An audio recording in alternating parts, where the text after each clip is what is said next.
The moment she said it, the whole table went quiet.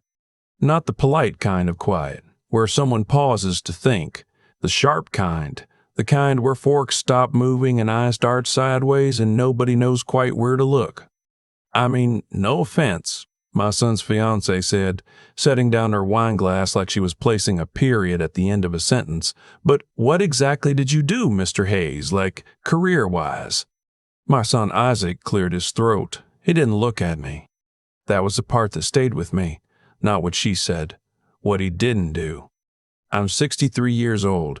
I've outlasted 3 recessions, 1 divorce, and a bypass surgery that my cardiologist still refers to as impressive. I know how to absorb a punch, but sitting at that dinner table in my own house, in the chair I've sat in for 22 years, watching my son stare at his plate while his fiancée waited for me to justify my existence, that hit somewhere different. Her name was Lacey, 29 years old, marketing coordinator, born and raised in Scottsdale. She had the kind of confidence that comes not from earning anything, but from never once having it taken away. I'd met her 4 times before that evening. Each time she'd been pleasant enough on the surface, the performative kind of pleasant, like a hotel lobby. Nice to look at, designed to impress, not meant for anything real. Her mother, Patrice, had come to town for the week. That was the occasion for dinner. Lacey had suggested we all eat together at my place, which I thought was a good sign at the time. I'd bought a good bottle of Cabernet and marinated the steaks myself. I should have caught the first signal earlier in the afternoon when Patrice walked through my front door, looked around my living room, and said to her daughter, not quietly, "It's cozy." The way she said cozy, you would have thought she was describing a storage unit. I let it go. I'm good at letting things go. You get to my age, you learn which battles are worth the energy and which ones you just file away quietly and carry home later. Dinner started fine. Patrice talked about their neighborhood back in Arizona, how she and her late husband had just finished renovating their kitchen. Marble countertops, not the cheap kind, and how Lacey had been offered a position in Denver but turned it down because the salary wasn't reflective of her value. I nodded. I passed the bread. I poured the wine. It was when Isaac mentioned offhandedly that I was thinking about doing some consulting work again that Lacey's face shifted. Consulting in what? She asked. Civil infrastructure, I said. Water systems mainly. I spent most of my career in that area. She tilted her head. Like pipes? Like the systems that deliver clean water to about 30 million people across 4 states, I said. I kept my voice even, but yes, pipes are involved. She smiled like I'd just told her I collected stamps. That's sweet. Patrice set down her fork. Isaac mentioned you're retired now? Semi, I said. Right. She glanced at her daughter. Something passed between them. I couldn't name it exactly, but I recognized it. I'd seen it in boardrooms. The look 2 people share when they've already decided you're not worth the full sentence. So what was your title? Lacey asked. Back when you were working? My last formal title was Senior Director of Engineering Operations, I said.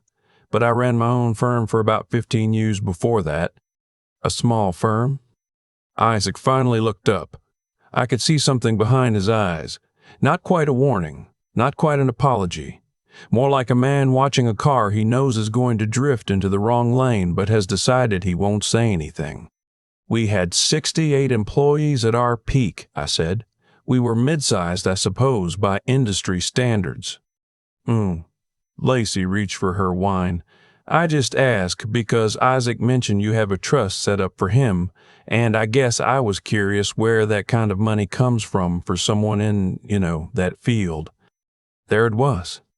I've had people talk around money my whole life. It's an American tradition in a way. The careful circling, the probing questions dressed up as casual curiosity.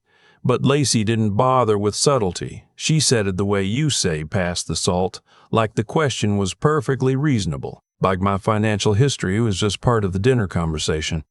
I looked at Isaac. He was cutting his steak. That's a fairly personal question, I said to Lacey calmly. Oh, I don't mean it in a weird way, she said, waving her hand.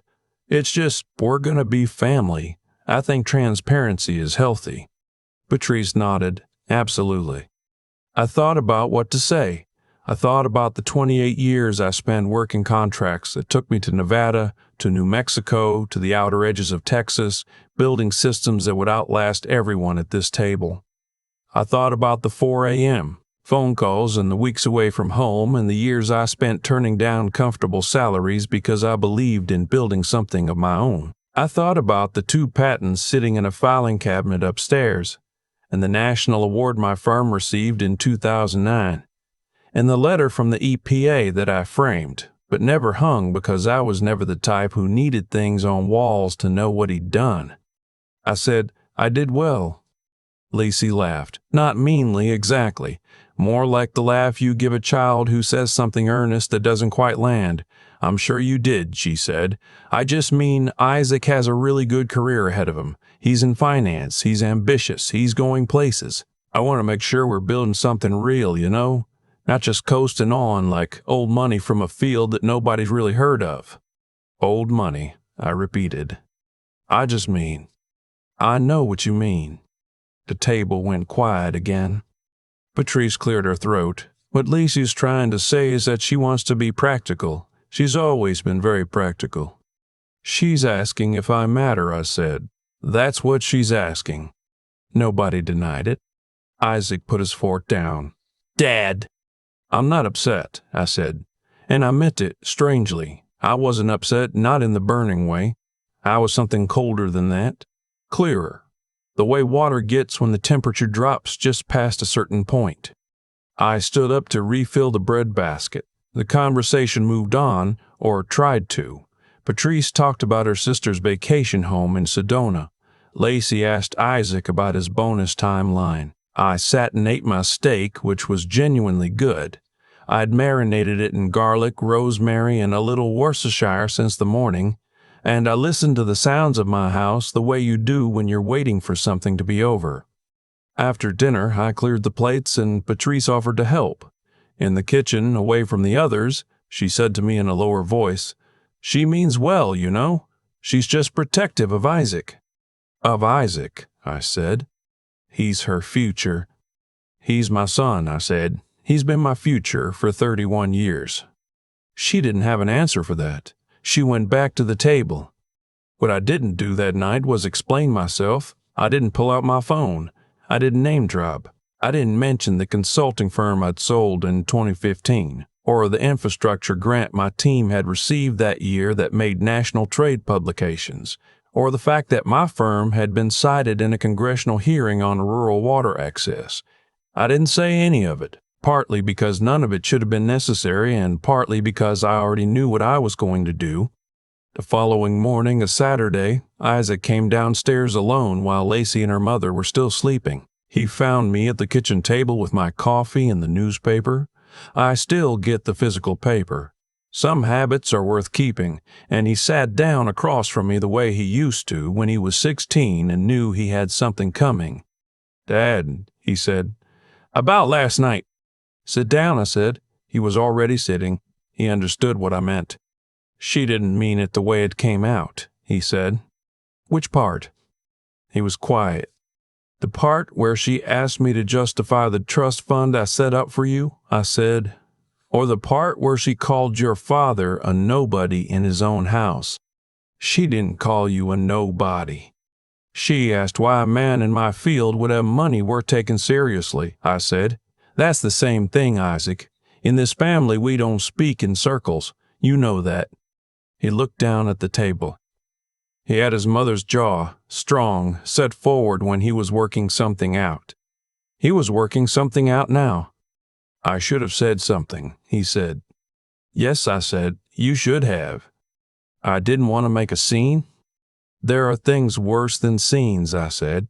Sitting there while your father gets talked to like that is one of them. The silence between us was the kind that is weight. We'd had versions of it before, after his mother and I separated, after he didn't get into his first choice law school and pivoted to finance instead, after years of small disappointments that accumulated the way they do in families, quietly, without announcement. We knew how to sit in it. Is the trust still on? He asked, quietly. I looked at him for a long moment. That depends on you, I said. Not on her, on you. He nodded slowly. I don't think he fully understood what I meant yet. He would.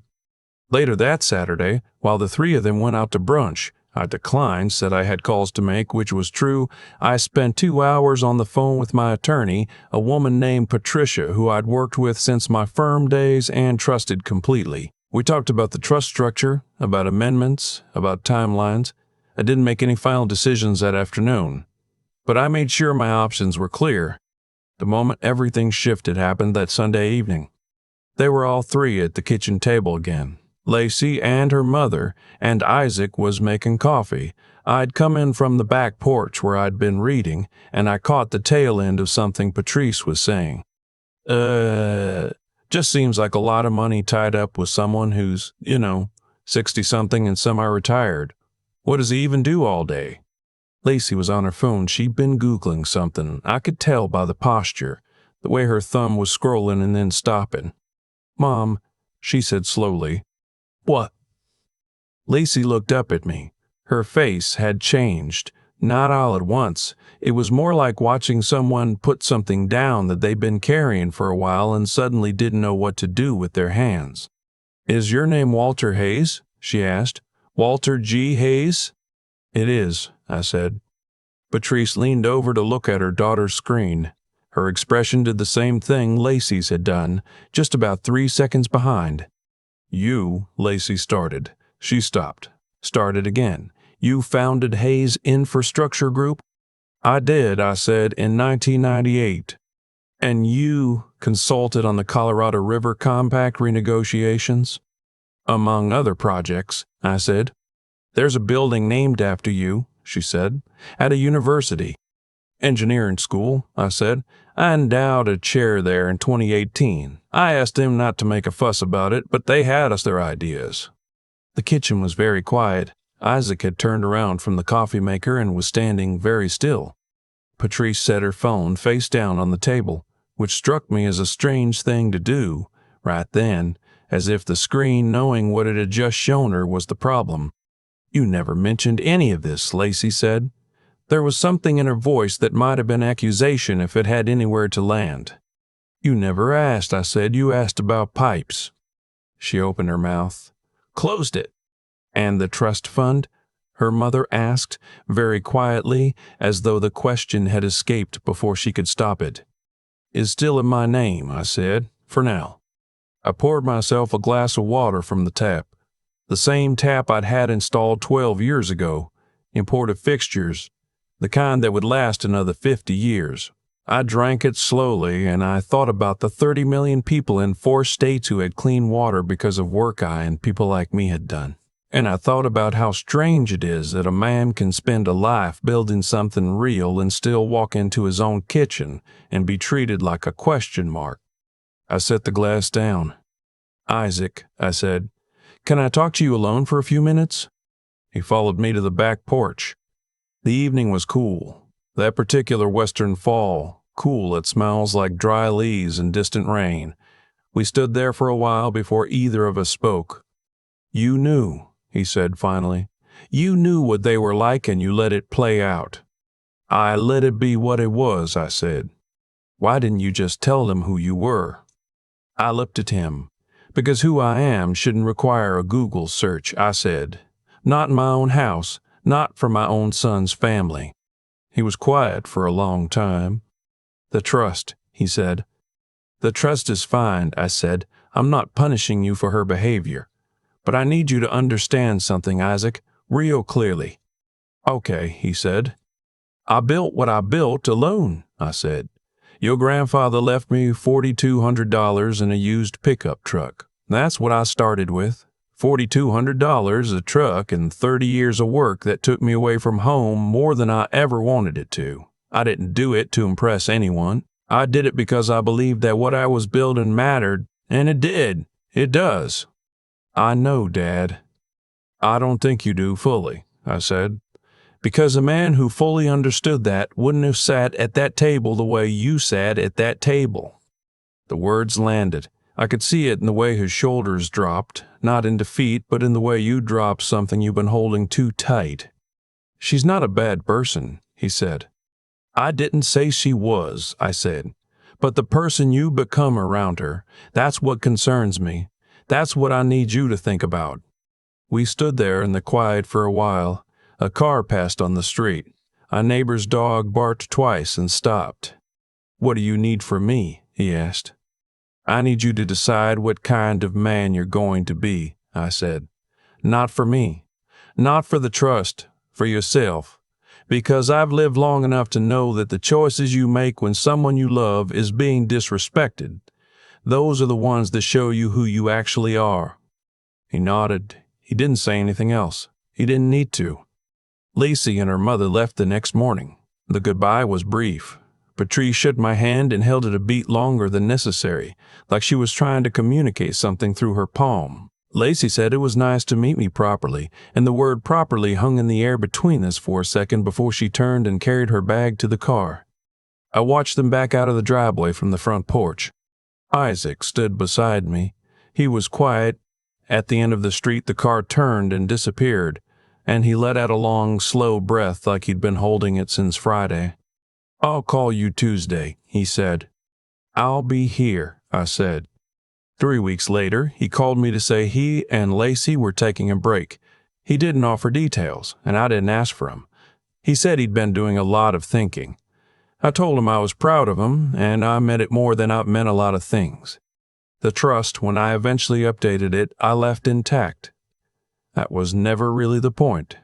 The point was never the money. There's a framed photograph on my desk, not the engineering award, not the university letter.